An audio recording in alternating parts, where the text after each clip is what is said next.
This time, on Being the Other, we're going to do something that I've been meaning to do for absolutely ages. We're going to talk about intersectionality and what that means for the other. Let's get started.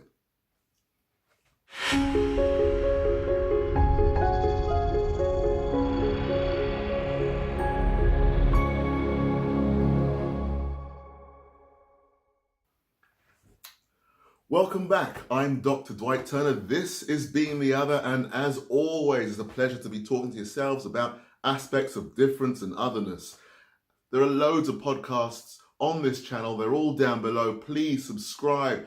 Send this out to your friends and whoever else.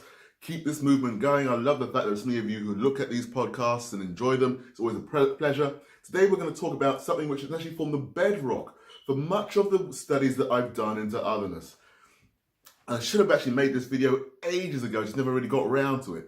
And it's the idea of an intersectional approach to understanding otherness.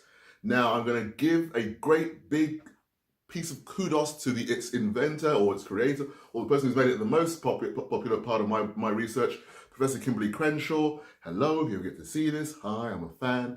Her idea, though, is this.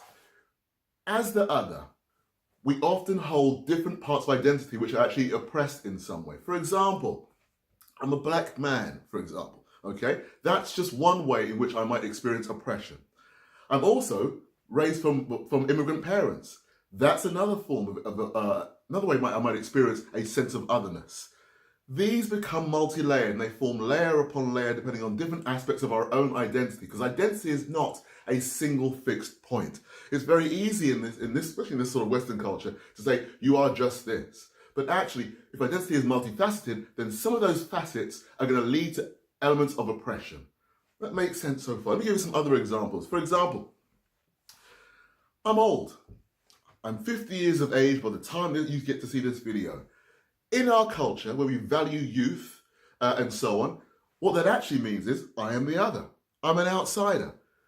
This is the reason why we have so many different categories. For example, in the Equalities Act 2010, there are 9 protected characteristics here in the UK, one of which is age. You can't discriminate around age. So, for example, if I went to an employer now and they found out, okay, I was 50 and they thought, okay, we want somebody who's younger, that's a form of discrimination.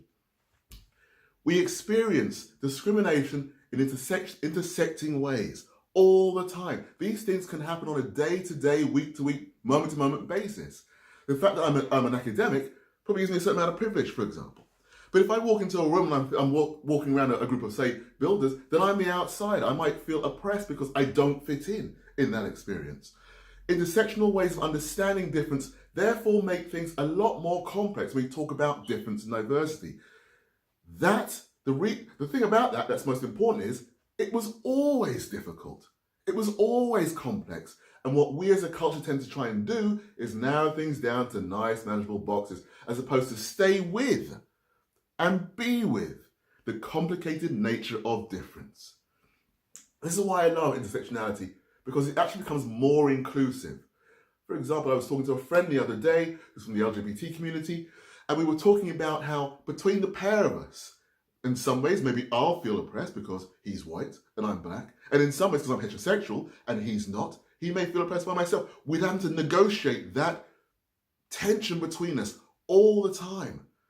That's the beauty of an intersectional approach if it's held appropriately. See, brilliant. So I'm going to leave that brief explanation there. There are loads of videos online about intersectional approaches to otherness. I do recommend that you go and seek them out and look for them. Even look for Kimberly Crenshaw's talks. They're all out there and they're great to see.